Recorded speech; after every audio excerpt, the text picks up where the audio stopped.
जियोविटी India news channel से आज गुरुवार 18 जून 2020 की ताज़ा खबरें। मैं जली हुई राख नहीं, अमर दीप हूँ, जो मिट गया वतन पर, मैं वो शहीद हूँ। हाँ जी, वतन पर कुर्बान इन 20 रणबांकुरों को देश का नमन। चीन की नीच हरकत से गलवान घाटी में 15 जून को चीनी सैनिक अब भारतीय सैनिकों को धोखे से घेर कर क्रूरता की हदें पार कर रहे थे, तभी चीन में राष्ट्रपति शी जिनपिंग का जन्मदिन का जश्न चल रहा था। चीन के सैन्य नेतृत्व ने भारतीय सेना के खिलाफ साजिशन हमले के लिए यही दिन चुना। भारत के शीर्ष सैन्य अफसर ने बताया कि शहीदों पर जख्म चीनी क्रूरता के सबूत हैं। शहीदों पर गर्व है, वो मारते मारते शहीद हुए हैं। उकसावे का हर हाल में जवाब देंगे, कोई भी भ्रम न पाले। प्रधानमंत्री नरेंद्र मोदी। प्रधानमंत्री नरेंद्र मोदी ने मुख्यमंत्रियों के बैठक में 2 मिनट का मौन रख शहीदों को श्रद्धांजलि भी दी और शुक्रवार को शाम 5 बजे सर्वदलीय बैठक में इस मुद्दे पर चर्चा की। प्रधानमंत्री ने चीन का नाम लिए बिना चेतावनी दी कि कहा है कि भारत शांति चाहता है, लेकिन उकसावे पर हर हाल में यथोचित जवाब देने के सक्षम है। देश के शहीदों पर गर्व रहेगा कि वे मरते मरते। प्रधानमंत्री ने देश के भरोसे दिलाया कि शहीदों का बलिदान व्यर्थ नहीं जाएगा। भारत की अखंडता और प्रभुता की रक्षा करने के लिए कोई भी हमें रोक नहीं सकता। इस बारे में कोई किसी प्रकार का जरा भी भ्रम नहीं पाले। नरेंद्र मोदी ने लॉकडाउन लगाने पर पुनर्विचार करने की अटकलों को खारिज कर दिया है। पीएम ने बुधवार को कोरोना से लड़ाई अनलॉक 1 की समीक्षा को लेकर लगातार दूसरे दिन बाकी बचे राजस्थान समेत 14 राज्यों और केंद्र शासित प्रदेशों के मुख्यमंत्रियों से चर्चा की। ऑनलाइन मीटिंग में पीएम ने सभी से कहा कि वह लॉकडाउन की अफवाहों से लड़ने और अनलॉक 2 की तैयारी करें। उन्होंने कहा कि अनलॉक के साथ ही हमें यह सुनिश्चित करना होगा कि मास्क पहनना है, स्वच्छता और सोशल डिस्टेंसिंग के बुनियादी नियमों का हर हाल में सख्ती से पालन किया जाए। मोदी ने कहा है कि हमें जितना कोरोना को रोक पाएंगे, ये उतना ही बढ़ना भी बंद कर देगा। इसके साथ ही अर्थव्यवस्था भी उतनी ही खुलेगी और रोजगार के मौके बढ़ेंगे। मुख्यमंत्रियों की बैठक में सीएम अशोक गहलोत ने कोरोना के खिलाफ राज्यों की लंबी लड़ाई लड़नी होगी। उन्होंने पीएम से आग्रह किया कि देश की अर्थव्यवस्था के गहरे संकट के दौर में गुजर रही है। अधिकांश औद्योगिक और वाणिज्यिक इकाइयां अपनी क्षमता से कम उत्पादन कर पा रही है। ऐसे में केंद्र सरकार मांग बढ़ाने के उपायों पर ध्यान दे। इसके लिए जरूरतमंद परिवारों को डायरेक्ट कैश ट्रांसफर किया जाए। मंदी से जूझ रहे उद्योगों को आर्थिक सहायता दी जाए। गहलोत ने बुधवार को मोदी के साथ वीडियो कॉन्फ्रेंसिंग में पत्र के जरिए सुझाव भेजे। ऑनलाइन क्लासेस में सर्वे हुआ है जिसमें 71% बच्चे जिद्दी, मोटे, मुंडी और लापरवाह हो गए हैं। बच्चों को 15 घंटे तक मोबाइल की लत पड़ गई है। पहले ये 2 या 3 घंटे थी। मोबाइल पर ज़्यादा टाइम देने से बिगड़ रही है नींद। विभिन्न डॉक्टरों ने भी कहा बच्चों के दिमाग में मेलाटोनिन कम होने से परेशानी और बढ़ रही है। नीमोफोबिया के लक्षण दिखाई दे रहे हैं। आधे घंटे भी मोबाइल से दूर नहीं रह पा रहे बच्चे। इस लत को उन्होंने नोमोफोबिया के नाम से जाना जाता है। इसके भयंकर दुष्परिणाम आने वाले दिनों में प्राप्त हो सकते हैं। बच्चे चिड़चिड़े, जिद्दी, मुड्डी, मोखे, मोटे, नखरे करने वाले और काम के प्रति लापरवाह हो सकते हैं।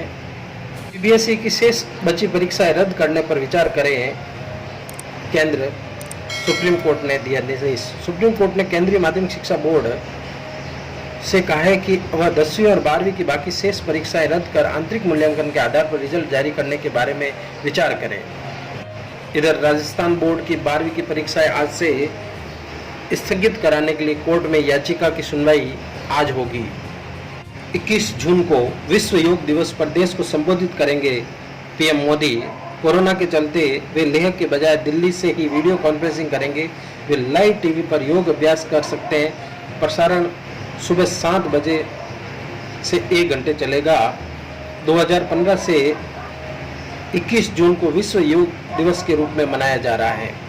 यूजी की तैयारी करने वाले विद्यार्थियों के लिए खबर नीट यूजी 2020 को टाले जाने के संबंध में विभिन्न स्रोतों से सोशल मीडिया पर प्रसारित किए जा रहे नोटिस को नेशनल टेस्टिंग एजेंसी एनटीए ने भ्रामक करार दिया है। एजेंसी ने कहा है कि परीक्षाओं की तारीख में कोई बदलाव नहीं हुआ है। ये पूर्व घोषित 26 जुलाई को दोपहर 2 से 5 बजे के बीच में ही होगी।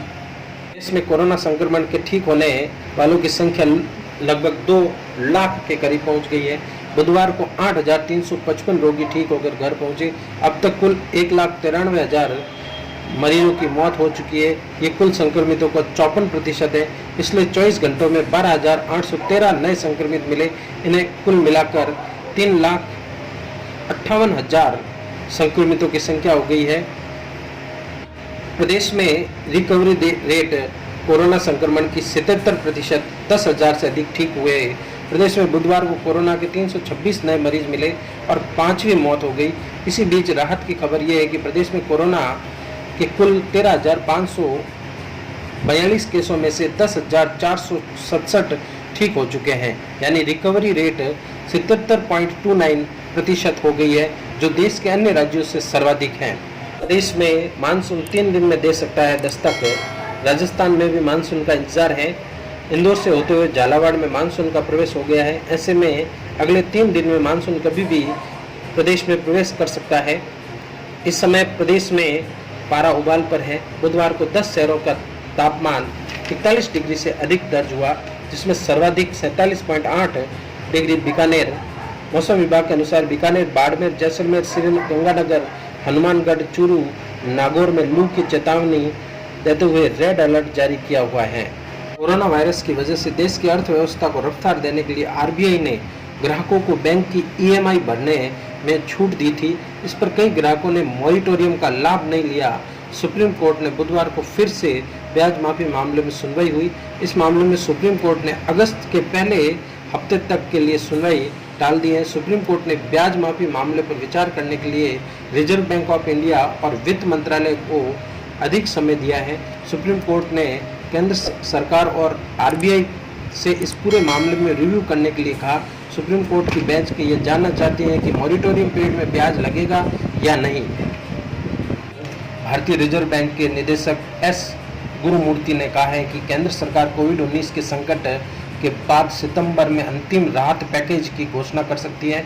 गुरुमुखी ने भारत चैम्बर ऑफ कॉमर्स द्वारा आयोजित एक वेबिनार में कहा कि केंद्र सरकार द्वारा घोषित 20 लाख करोड़ रुपए से अधिक के पैकेज को अंतिम उपाय माना जा सकता है। गुरुमुखी ने कहा कि प्रोत्साहन पैकेज की घोषणा कोविड संकट के बाद सितंबर में या अक्टूबर में होने की उम्मीद है। अयोध्या में राम जन्मभूमि के भूमि पूजन के लिए प्रधानमंत्री नरेंद्र मोदी को न्योता भेजा जा चुका है। माना जा रहा है कि वे भूमि पूजन के लिए अयोध्या नहीं जाएंगे, बल्कि नई दिल्ली से वर्चुअल तरीके से ही भूमि पूजन करेंगे। भूमि पूजन के वक्त सीएम योगी आदित्यनाथ अयोध्या में मौजूद रहेंगे।